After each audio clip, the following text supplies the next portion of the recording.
I have my thesis that we will see an omega candle, which is a $100,000 candle on the daily, which means Bitcoin would go tomorrow to 160,000.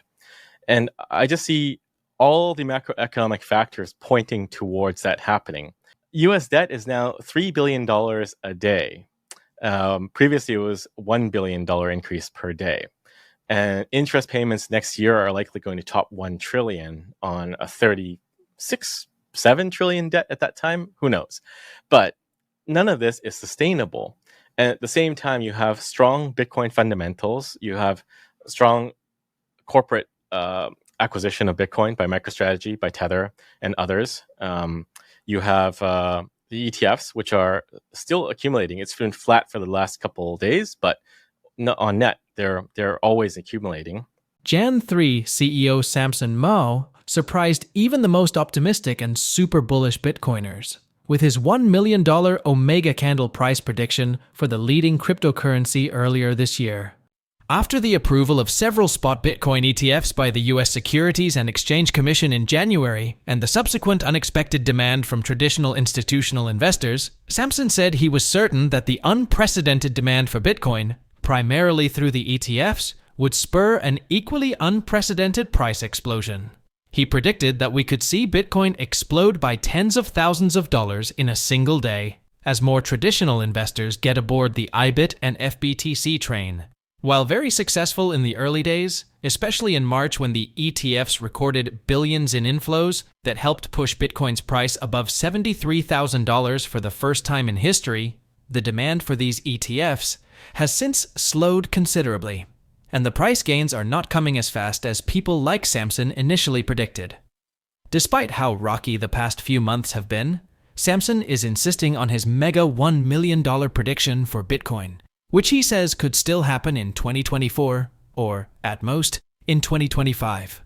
In a recent discussion with CoinDesk, the Jan 3 CEO highlights several important factors that show just how massively undervalued Bitcoin is at the moment. These factors include macroeconomic factors like the ballooning US debt, the general doom and gloom state of the global economy, and strengthening underlying Bitcoin fundamentals. Samson predicts that as these factors unravel further, contributing to higher prices for Bitcoin, the Omega candle prediction will get closer and closer until Bitcoin is trading at hundreds of thousands of dollars per coin.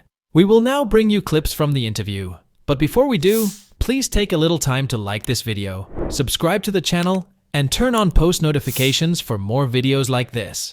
Everything you do helps with the YouTube algorithm and immensely contributes to the channel's growth. Thanks and enjoy the video. The Bitcoin is a very interesting asset because it is a bearer asset. You can hold it yourself.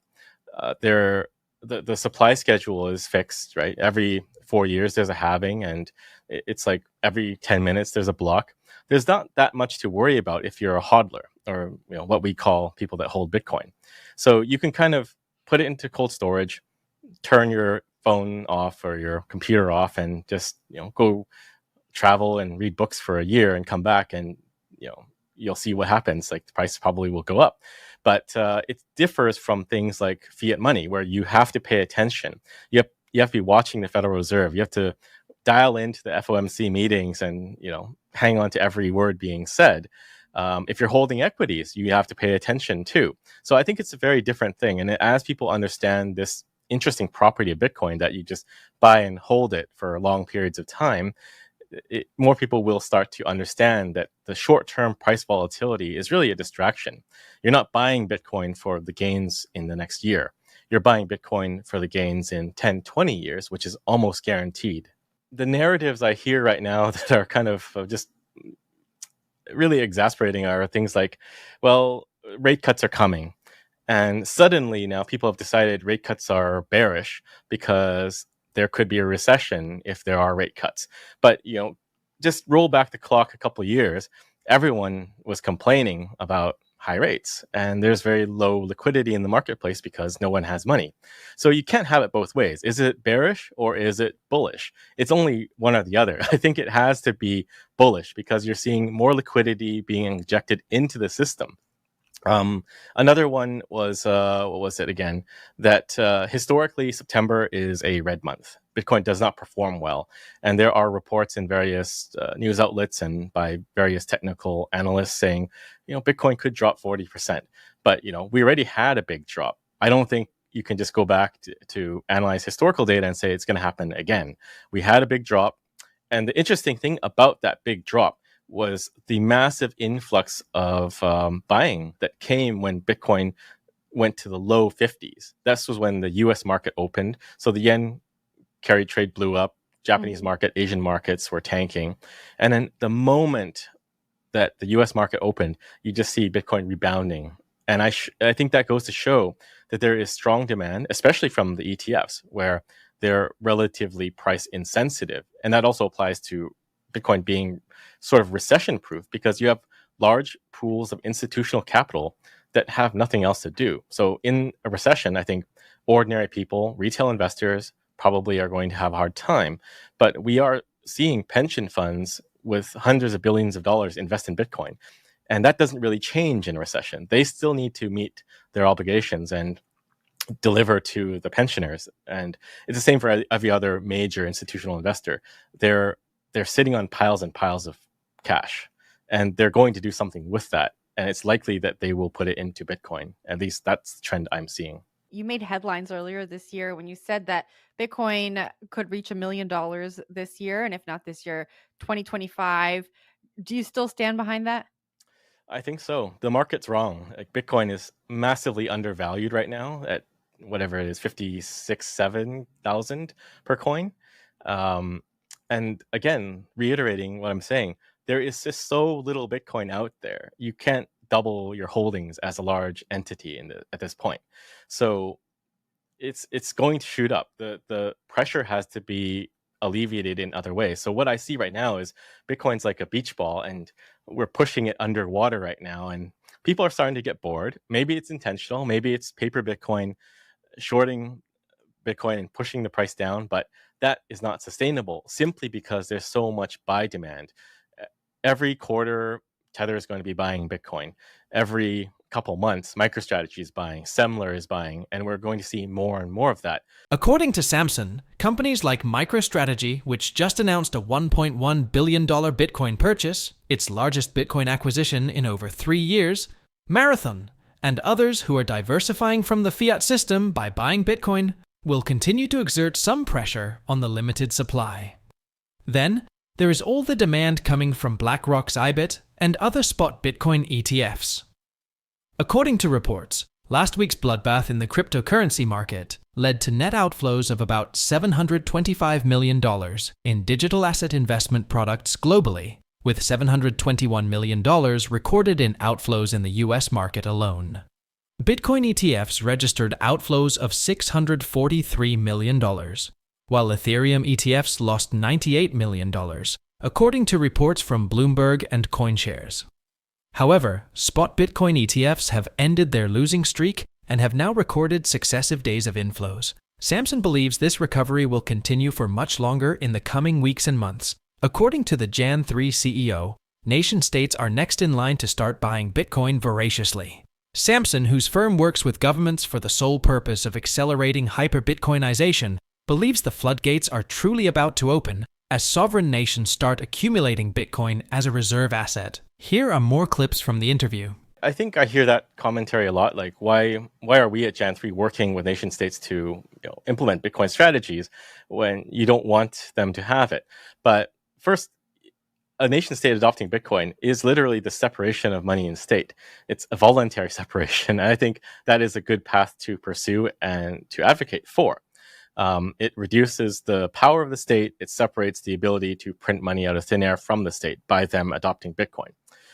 The second point I would make to that is it is a good thing for price insensitive investors like nation states to get into Bitcoin because they effectively have unlimited funds to print money with. Like, they can print money.